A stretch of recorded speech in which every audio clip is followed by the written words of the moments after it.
Hello बच्चों, आज हम लोग इस भाग में कक्षा 7 के हिंदी फर्स्ट का चैप्टर नंबर 4 प्रभु तुम मेरे मन की जानो के प्रश्न उत्तर को जानेंगे। चैप्टर हम लोग पढ़ चुके हैं, पहले के पीछे के वीडियो में एक्सप्लेन हो चुका है। तो अब आइए इनके प्रश्न को जानते हैं। देखिए, प्रभु तुम मेरे मन की जानो, इसमें कवित्री ने ये कहा है कि सुभद्रा कुमारी चौहान ने एक युवती के माध्यम से छूत अछूत के भेदभाव को बताया है कि किस प्रकार से हमारे समाज में ये मनोभावना है, छूत अछूत, छोटे बड़े, ऊंच नीच, अमीर गरीब। तो उसी पर आधारित ये कविता है। आइए देखते हैं इनके प्रश्नों को। देखिए, इसमें कुछ मौखिक प्रश्न दिया हुआ है, इसको जाने हम। मौखिक प्रश्न क्या है? पहला प्रश्न इसमें दिया हुआ है, कवित्री ने किसकी वेदना को कविता का विषय बनाया है। तो कवित्री ने यहाँ पर युवती के माध्यम से व्यक्त किया है। युवती है जिसकी वेदना क्या है कि वो अछूत है और उसको इसलिए मंदिर में प्रवेश करना वर्जित है और उसको पूजा नहीं करना है, यानी अछूत के आधार पर उसको मंदिर में प्रवेश करने नहीं देना है। इसी वेदना को यहाँ पर बताया है कवित्री ने। दूसरा प्रश्न है, भक्तिन को कहाँ जाने का अधिकार नहीं है। तो भक्तिन यानी जो युवती है, तो उसको मंदिर में जाने का अधिकार नहीं है। भक्तिन अंधकार में कहाँ जा रही है, चूँकि उसको मंदिर में जाने का अधिकार नहीं, इसलिए छुप कर वह रात के अंधेरे में ही वह मंदिर में जा रही है। भक्तिन अंधकार में कहाँ जा रही है, तो भक्तिन अंधकार में मंदिर को जा रही है। भक्तिन का मन क्या मानने को तैयार नहीं है। भक्तिन का मन क्या मानने को तैयार नहीं है। तो देखिए, भक्तिन का मन ये मानने को तैयार नहीं है कि जैसा कि हमने कविता में पढ़ा है कि पुजारी के कहने पर जब वो मंदिर जाती है तो पुजारी ये कहते हैं कि यहाँ तुम्हारे भगवान नहीं हैं और ये तुम्हारा मंदिर भी नहीं है, तुम्हारे भगवान कहीं और हैं और मंदिर भी कहीं और है। तो भक्तिन का मन क्या मानने को तैयार नहीं? भक्तिन का मन ये मानने को तैयार नहीं है कि भगवान भी दो हैं, नहीं, ईश्वर भी दो हैं। वो मानने के लिए उसका मन तैयार नहीं है। वो ये जानती है कि ईश्वर तो एक हैं, सभी प्राणियों को ईश्वर ने बनाया। ये छूत अछूत, छोटे बड़े का भेदभाव तो यहाँ मनुष्यों ने बनाया। अगला देखिए, लिखित प्रश्न। अब लिखित प्रश्न है, इसको आप नोट करेंगे अपने कॉपी में। भक्तिन ने अपने को किस प्रकार संबोधित किया। भक्तिन ने अपने को किस प्रकार संबोधित किया। वो एक ईश्वर में आस्था रखने वाली भक्तिन है और वो अपने आप को किस प्रकार संबोधित की, मैं अछूत हूँ इसलिए मुझे मंदिर में प्रवेश नहीं करने दिया जा रहा है। अपने को अछूत के रूप में संबोधित किया है। दूसरा प्रश्न है, भक्तिन देवता के प्रति कैसा भाव रखती है। भक्तिन देवता के प्रति कैसा भाव रखती है। तो भक्तिन देवता के प्रति स्नेह का, प्रेम का भाव रखती है। जैसा कि हमने पढ़ा था प्रारंभिक कविता में, मैं अछूत हूँ, मंदिर में आने का मुझको अधिकार नहीं है, किंतु देवता यह न समझना तुम पर मेरा प्यार नहीं है। तो भक्तिन का मन जो है, भक्तिन देवता के प्रति कैसा भाव रखती है? प्रेम का भाव रखती है, स्नेह का, आस्था का भाव रखती है। उसकी ईश्वर में आस्था है। पुजारी ने भक्तिन को क्या कहकर मंदिर में आने से रोका।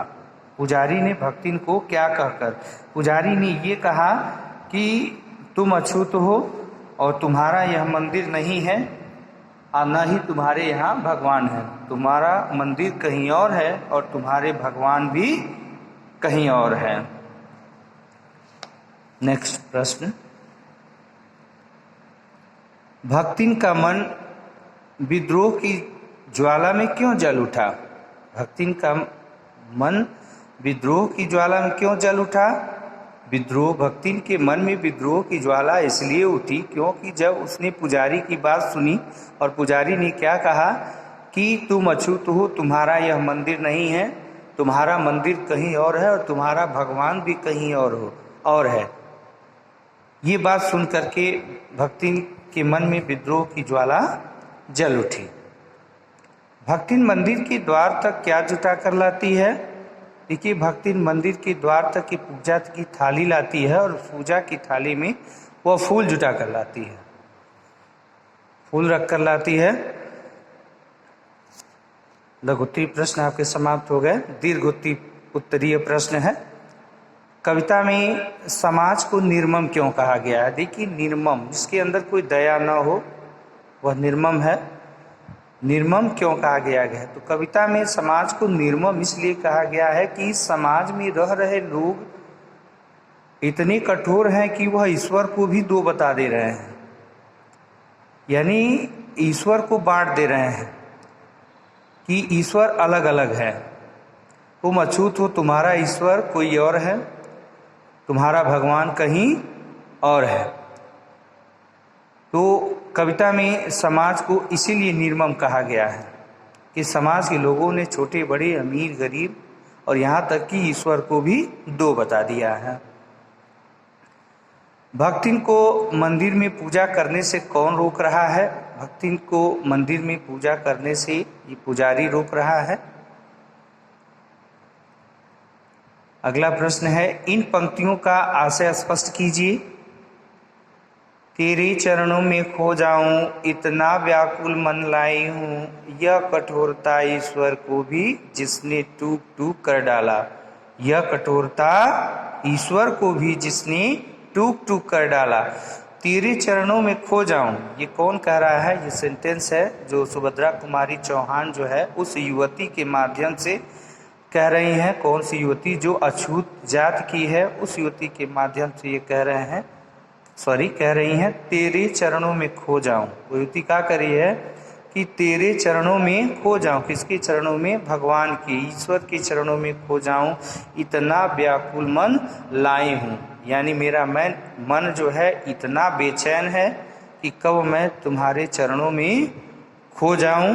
यह कठोरता ईश्वर को भी जिसने टूक टूक कर डाला।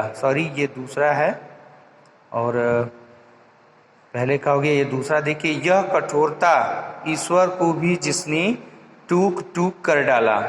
यह कठोरता यानी समाज की कठोरता। देखिए, समाज में रह रहे लोग ऐसे हैं, इतने कठोर हैं कि उन्होंने ईश्वर को ही बांट दिया।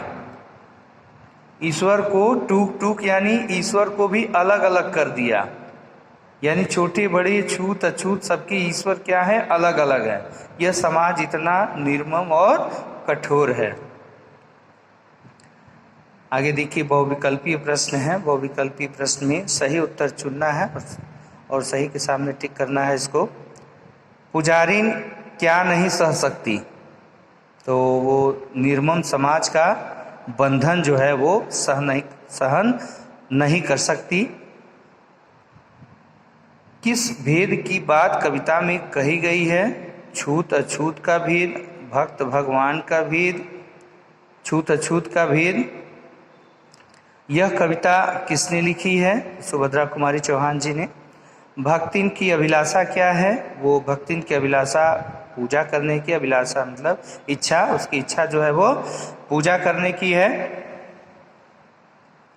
दूसरा देखिए, ये गद्यांश है, पद्यांश है। पद्यांश को पढ़ के आपको आंसर देना है, तो यहीं से पढ़ के इसका उत्तर देना है आपको।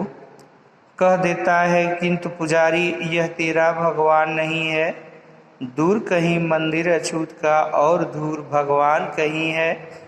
मैं सुनती हूँ जल उठती है मन में यह विद्रोही ज्वाला। यह कठोरता ईश्वर को भी जिसने टूक टूक कर डाला। पुजारी क्या कहता है?